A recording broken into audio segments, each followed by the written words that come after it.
Salut à tous, aujourd'hui on va se retrouver pour l'épisode numéro 206 de l'After Zap Image. On va débuter avec une déclaration de Benjamin Pavard par rapport à son match face à l'Uruguay. Il nous dit: Luis Suarez m'a mis un coup, j'avais une béquille, je le ressens encore aujourd'hui, j'ai joué sur une jambe, j'étais vraiment mal mais je me suis donné comme un guerrier, je mouille le maillot et je suis prêt à aller au combat. Enfin, je sais pas si on l'a remarqué quand même pendant le match qu'il était un petit peu en difficulté. Ça s'est vu après le coup de Luis Suarez, mais bon, moi par exemple je pensais que bon, à un quart d'heure ou 20 minutes après, je pensais qu'il avait vraiment retrouvé toutes ses sensations, on va dire, et non, visiblement, d'après ce qu'il nous dit, c'était très compliqué pour lui tout ce match, parce qu'il a vraiment ressenti le coup que lui a porté Suarez. Mais bon, ouais, voilà, il s'est battu comme un guerrier, comme il l'a dit, il est prêt à aller au combat. Il a dit que ça lui a permis de beaucoup apprendre et d'être beaucoup plus agressif, donc tant mieux pour lui, hein, si de prendre des coups ça lui fait du bien et ça lui donne encore plus l'envie d'aller au contact avec les attaquants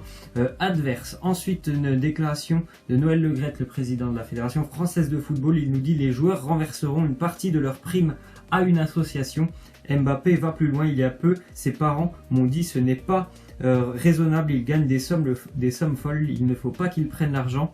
Il est trop jeune, il en a assez. C'est incroyable d'entendre ses parents dire ça, mais on voit vraiment que là, Kylian Mbappé, il est très bien épaulé au sein de sa famille. Même lui, il avait déjà pris la décision de reverser les primes qu'il avait déjà pu remporter avec l'équipe de France à une association. Donc si jamais les Bleus deviennent champions du monde à la fin de la semaine, eh bien ils reverseront toutes leurs primes à des associations. C'est vraiment un très beau geste de la part des joueurs de l'équipe de France. Ensuite, déclaration une nouvelle fois de Pavard. Il nous parle de Deschamps. Il nous dit: c'était le capitaine de l'équipe de France 98, il a gagné la Coupe du Monde, évolué sous ses ordres, c'est exceptionnel, il motive les troupes, il motive l'équipe, on est prêt à aller à la guerre avec lui. Alors moi je suis vraiment sûr que voilà, Didier Deschamps, c'est quelqu'un qui dans le vestiaire motive énormément son équipe. On peut lui faire des reproches depuis longtemps, on peut lui faire des reproches peut-être sur le style de jeu de l'équipe de France, mais il y a aussi beaucoup de points positifs avec Didier Deschamps.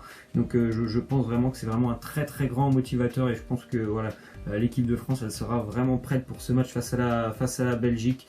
Donc voilà, moi je suis assez quand même on va dire satisfait, peut-être pas de tout ce que fait Didier Deschamps, mais je trouve quand même que c'est un très bon entraîneur. Ensuite, une déclaration de Nasser Chadli, le joueur belge. Il parle de Mbappé, il nous dit: c'est difficile de stopper Kylian, il est très rapide, il a beaucoup de qualités, faire ce qu'il fait à son âge, je n'ai jamais vu ça, à part Lionel Messi. C'est vrai que bon, actuellement quand même à 19 ans, ce que fait Kylian Mbappé depuis plus d'un an et demi, ce qui fait aussi particulièrement sur cette Coupe du Monde, c'est quand même très intéressant, et on va dire que ça promet quand même un futur assez intéressant pour Mbappé, parce que je pense que voilà, à 19 ans, c'est très rare des joueurs qui sont aussi importants, aussi talentueux dans une équipe. Donc j'espère que pour Kylian, il pourra encore démontrer tout son talent demain face à la Belgique. Ensuite, on voit que Lucas Hernandez, le latéral français, il a remporté quand même 41 duels dans cette Coupe du Monde, ce qui fait de lui le latéral qui a le plus gagné et remporté du duel pendant cette Coupe du Monde. Donc on a vu franchement un Lucas Hernandez qui a montré tout son potentiel. Donc franchement, moi j'aimais bien, j'avais émis l'idée il y a quelques mois que si Didier Deschamps pouvait le prendre, ce serait bien de pouvoir le voir en équipe de France. Il l'a pris, et je pense que c'est vraiment un très bon choix. Je pense que si Benjamin Mendy est vraiment au top de sa forme, je ne sais pas si Lucas Hernandez serait là, mais franchement pour le moment Lucas Hernandez, il fait quand même un boulot assez exceptionnel sur son côté. Ensuite, déclaration d'Eden Hazard. Il nous dit: en tant que supporter de football, on a toujours été plus côté France que Belgique, on a grandi avec 98, on était bien évidemment belge, mais on était aussi supporter de l'équipe de France. Vous voyez cette petite image avec ses frères avec les frères d'Eden Hazard.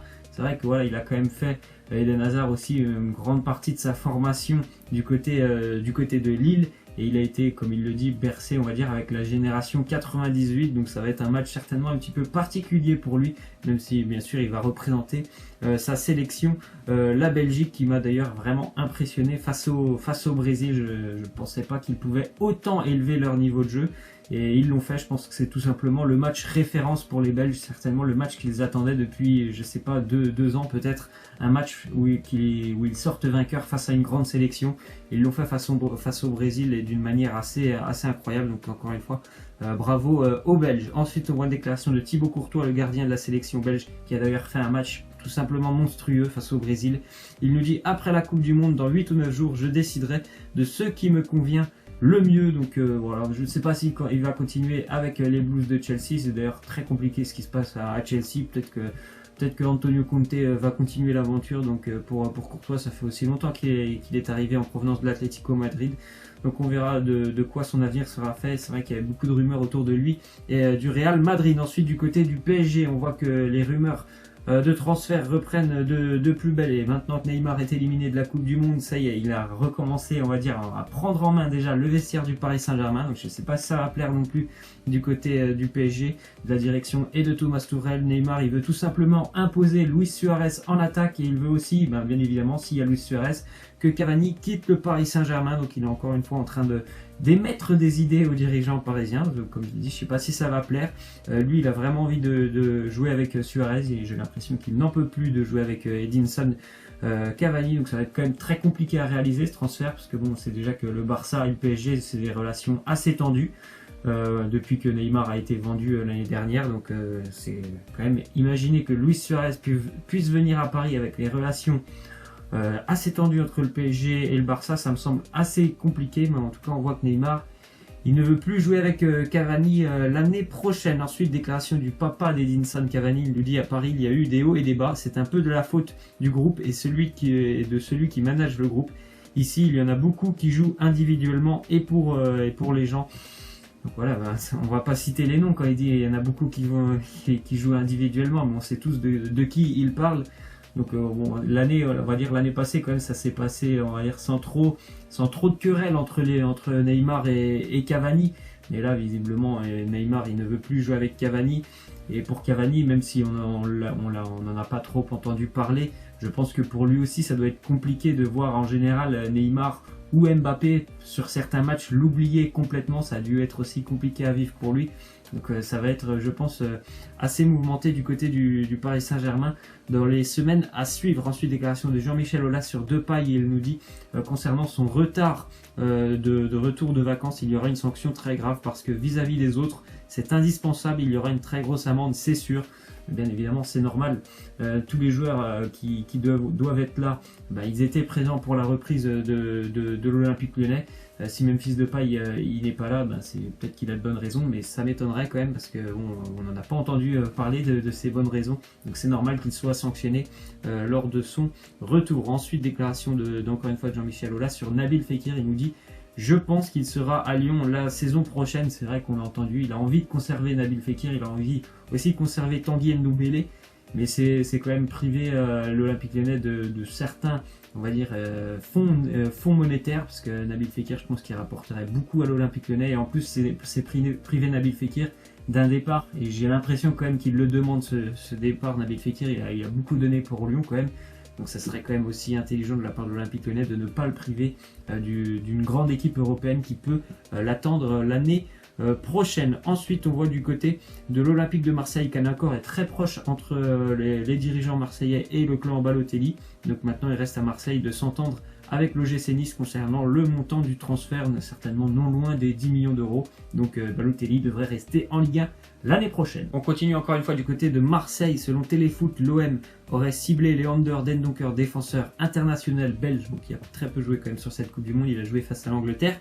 Un défenseur de 23 ans qui évolue à Anderlecht, défenseur central assez solide, qui a vraiment une très très bonne qualité aussi dans les relances. Donc l'OM s'intéresse de près à son profil. Ensuite, du côté de Dortmund, Tottenham aurait fait une offre de 50 millions d'euros ces derniers jours au Borussia Dortmund pour Christian Pulisic.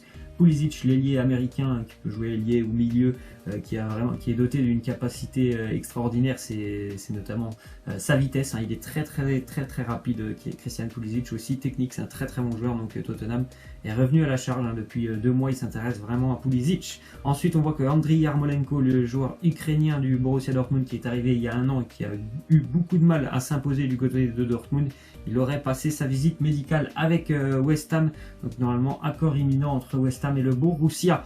Ensuite, on voit que du côté de Chelsea, comme je vous l'ai dit tout à l'heure, Antonio Conte devrait assurer la dernière année de son contrat qui le lie à Chelsea, sauf changement de dernière minute. C'est quand même incroyable, à même pas 1 mois de la reprise de la Première Ligue. On ne sait toujours pas qui va être l'entraîneur de Chelsea pour la prochaine saison. C'est toujours pas en fait les 3 cadres, on va dire les trois joueurs très importants de Chelsea qu'on peut citer, Eden Hazard, N'Golo Kanté ou encore, comme je vous l'ai dit tout à l'heure, Thibaut Courtois. Ils ne savent pas de quoi leur avenir sera fait, donc c'est quand même assez inquiétant pour Chelsea avant cette année, cette saison de Première Ligue. Ensuite, déclaration du papa de Mesut Özil, il nous dit: si j'étais lui, j'aurais quitté la sélection.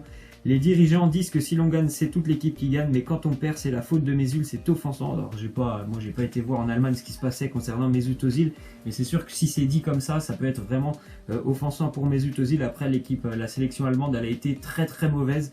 Mais pour moi, je pense que Mesut Özil, il fait partie de l'un des plus mauvais de cette sélection sur cette Coupe du Monde. Ensuite, on voit l'image de Domagoj Vida qui piège Dejan Lovren en lui baissant son short lors de la qualification croate face aux Russes ce week-end. Très très belle image quand même entre les Croates qui ont vraiment été jusqu'au bout, encore une fois au tir au but pour sortir cette sélection russe. Les Croates qui donc affronteront l'Angleterre mercredi. On va terminer donc avec la question de fin. Est-ce que vous préférez voir plutôt Edinson Cavani ou Luis Suarez en tant que numéro 9, on va dire, du Paris Saint-Germain l'année prochaine? Donc laissez-moi en commentaire ce que vous en pensez par rapport à Cavani ou Suarez. Voilà, moi je vous laisse et je vous dis à demain. Ciao!